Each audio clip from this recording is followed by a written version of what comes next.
यश श्रीवास्तव जी, आप जवाब दीजिएगा। वो ये कह रहे हैं कि आप तो हिंदुओं को ही जातियों में बांटने का काम कर रहे हैं, यानी कि इस फहरिस्त में पीछे तो आप भी नहीं है।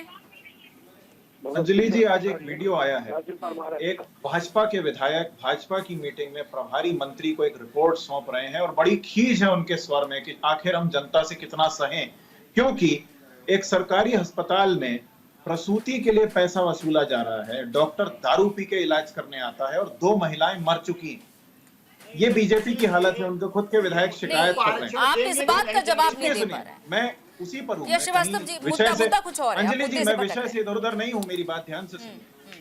भाजपा का विधायक भाजपा के प्रभारी मंत्री से ये शिकायत कर रहा है, यानी महायुति तो छोड़िए, बीजेपी में खुद में फूट है, क्योंकि इनका ये जो पर्ची शासन चल रहा है उससे असंतोष है, क्योंकि ये किसी के नहीं सुन रहे।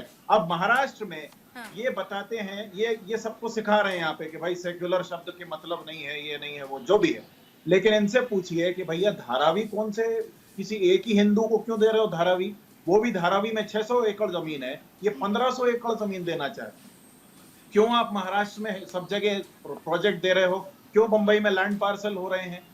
और जिस पूरे महाराष्ट्र को, जिस हिंदी फिल्म उद्योग को पूरे महाराष्ट्र में, नहीं, सवाल उनका ये है कि मिलाकर आपसे वो सवाल यही करना चाह रहे हैं कि बात तो आप भी रहे हैं, आप बार बार जाति जनगणना की बात कर रहे हैं, उलेमाओं की चिट्ठी आती है तो आपके नाम पर आती है, उनका यही दावा है कि सोशल मीडिया पर जो चिट्ठी वायरल हो रही है वो आपके नाम आई है, और दूसरी तरफ जाति जनगणना की बात खुले मन से की जाती है, विदेशों में भी की जाती है, तो उनका सवाल यही कि बात तो जनगणना, सुनिए, जातीय जनगणना का मतलब ये नहीं है कि जातियां अलग अलग की जाए, और हमने सिर्फ इतना कहा है कि पहले जनगणना तो करके दिखाइए, उसमें केवल एक कॉलम आएगा ताकि पता चले कि देश में कितने लोग हैं, क्या है। अब इसको चैलेंज करने की स्थिति तब होती है जब इन्होंने सेंसस कराया होता। 11 साल हो रहे हैं, जनगणना ही नहीं हुई है, जाति की तो बात बाद में होगी। तो देखिए, बहानेबाजी कुछ भी की जा सकती है।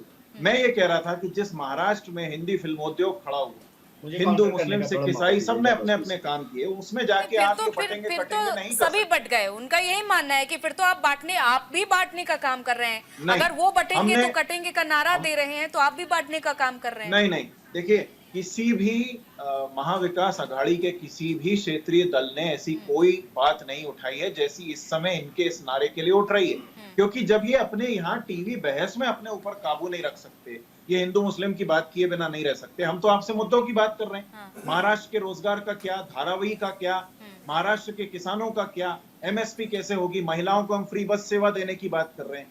ये तो आपको वही हिंदू मुस्लिम बता रहे हैं, हमने तो नहीं कहा। राहुल गांधी जी अपने मंच से या किसी भी नेता ने कहा हो कि भाई हिंदू मुस्लिम फलाना धर्म की जात, ये तो किसी ने नहीं कहा। मैं काउंटर जवाब दूं। सीधी तर्क की बात है। देखिए, नरेंद्र मोदी जी, ठीक है, लाडकी बहीण माझी, लाडका युवा, सगळ्यांपुढे आपुला, शेत